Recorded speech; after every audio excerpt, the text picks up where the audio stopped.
Bismillahirrahmanirrahim. Assalamualaikum warahmatullahi wabarakatuh.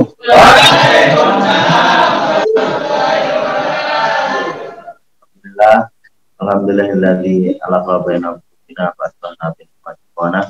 Asyhadu an la ilaha illallah wa la syarikalah wa asyhadu anna Muhammadan rasulullah. Teman-teman sekalian, saudara sekalian, intinya mari kita mengucapkan syukur kita kepada Allah Subhanahu wa taala yang memberikan nikmat kepada kita semuanya sehingga kita bisa eksis sampai lawat beriring salam semoga senantiasa tercurah bagi uswah kita, suri tauladan kita Nabiullah Muhammad SAW, para sahabat dan umatnya juga zaman.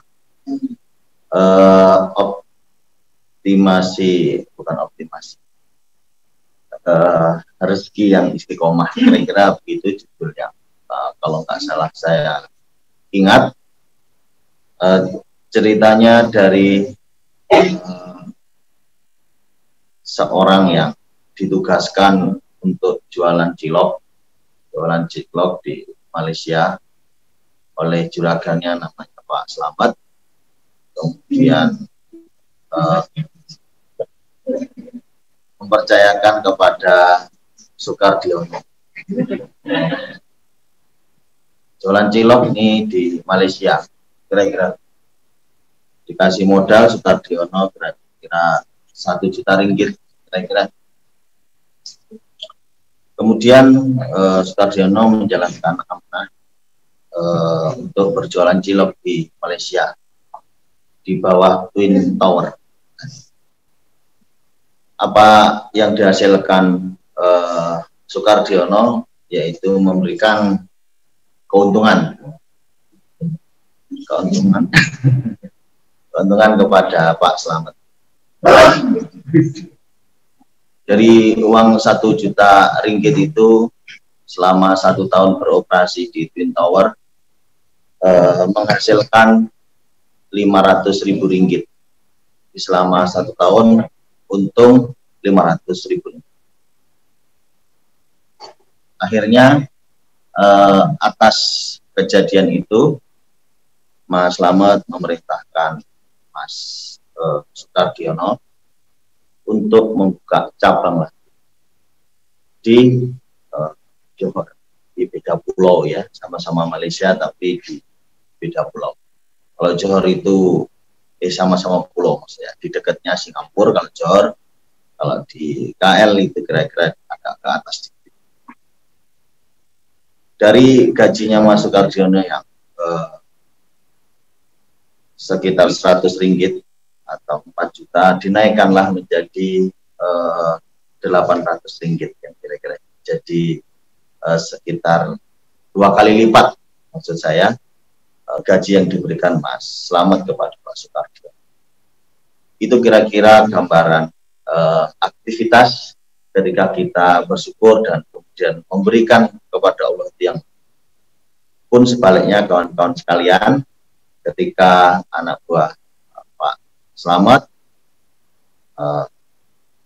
Mas X gitu, ditempatkan di Singapura di bawah Marlion Patung, ternyata hasil jualan cilok di sana itu dari modal $100.000 kira-kira sekitar 1 juta. Kalau $100.000 Singapura karena $1 10.000, dari 100.000 itu akhirnya dagangannya semakin berkurang oleh Mr. X gitu kan. Dari 100 tinggal separuhnya karena di sana dari hasil penjualan tidak dikembangkan, diamani dikembangkan, tapi malah dibuat foya-foya.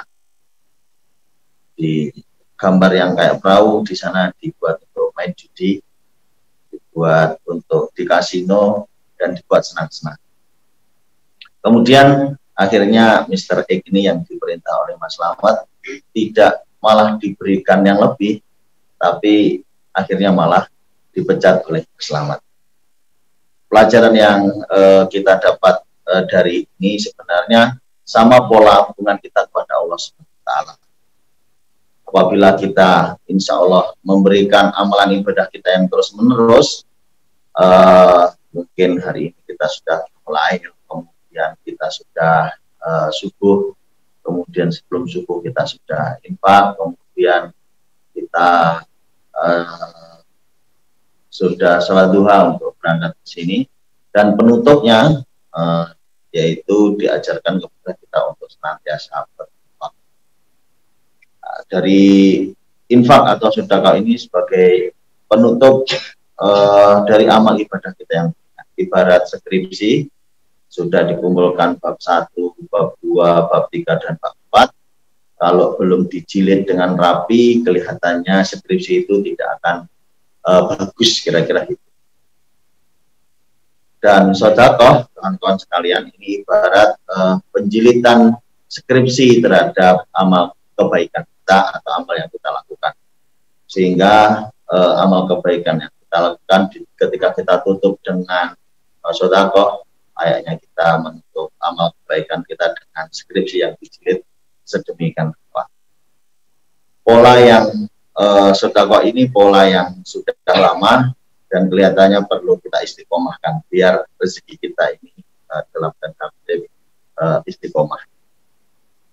Kaitannya dengan jumlah, saya kira insya Allah kita sudah cukup untuk melakukan sedekah itu, meskipun hari ini kebutuhan kita kurang. Kalau dinamakan kebutuhan senantiasa kurang. Kalau taruhlah gaji kita 10 juta, terus kemudian untuk biaya keluarga juga 8 juta, biaya cicilannya 15 juta, kelihatannya kurang. Tapi bagaimana kemudian untuk menutupinya? Yang sudah sering diajarkan atau sudah kita sering dengar, yaitu salah satunya bagaimana kemudian kita komitmen untuk menutup skripsi tadi, yaitu kita panjangkan nilai. Karena apa? Karena dengan memanjangkan itu Allah akan melipat gandakan 10 kali secara value-nya. Jadi secara value, beda antara value dan kemudian secara nilai intrinsiknya. Saya yakin kebutuhan kita hari ini pasti tercukupi oleh Allah Subhanahu wa Ta'ala. Salah satunya yaitu dengan bersedekah, memanjangkan nilai, dan kemudian kita melakukannya. Kalau orang mancing, kira-kira begitu. Kalau kita menginginkan 10 ekor, ketika umpan kita cuma 1, kira-kira begitu, itu sekali tebar dapat ikan 1 selesai. Tapi kalau kita panjangkan nilai, seandainya kita panjangkan dalam 1 bulan ini, kita sedekahkan kira-kira 3 juta misalkan dari hasil 10 juta itu, dan akan kita bagikan dalam 30 hari, yaitu 100.000, 100.000, 100.000, dan kemudian kita umpankan setiap hari, insya Allah 10 kali lipat akan kita dapat. Ini logika yang perlu kita pahami dan kita mengerti, dan insya Allah sebagai penutup di sebuah ayat mesti kita mendengarkan setelah zakat, setelah amal soleh, dan setelah sholat, baca Al-Quran, dan kemudian penutupnya salah satunya adalah kemudian kita melakukan sedekah. Dan kali ini mungkin di perusahaan kita harapannya itu menjadi salah satu hitung-hitungan matematis yang bisa kita lakukan. Alhamdulillah minimal kita sudah melakukan tapi belum dihitung melalui aktivitas-aktivitas kepada musola, kepada orang yang membutuhkan, kepada tim tukang, dan seterusnya. Itu bagian yang sudah kita lakukan, tapi belum kita hitung dalam rangka untuk mendapatkan value yang kita inginkan. Dan itu bisa diterapkan di organisasi kita maupun di diri kita. Hari ini ketika kita senantiasa menghabiskan uang, tidak 1 kali, 2 kali, 3 kali, dan seterusnya, pasti pas habis insya Allah ada yang masuk. Wallahu alam karena apa yang dilakukan, Mungkin salah satunya dari teori yang sudah ada itu karena mungkin infak dan sodako yang kita lakukan. Ya tidak langsung mungkin secara value ketika kita cuman mengantarkan beras, mengalokasikan ketika setiap tanggal 5 atau 6 setelah gajian kita transfer ke sana, itu bagian dari yang mengisi kita ketika kita tidak ada masukan, kira-kira.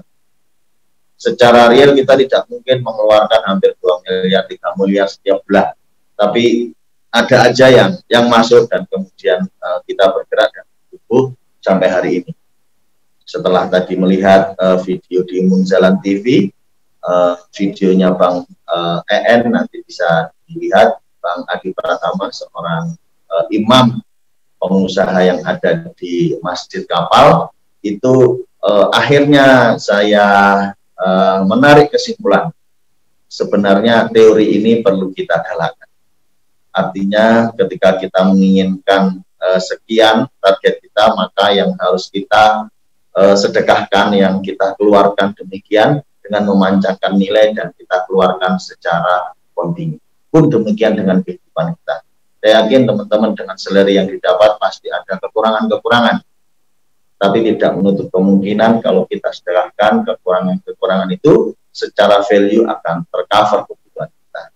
Kira-kira demikian tentang rezeki yang kita dapatkan secara istiqomah, artinya istiqomah naik. Kira-kira itu yang saya dapat dari video itu. Silahkan teman-teman untuk mempelajari lebih lanjut.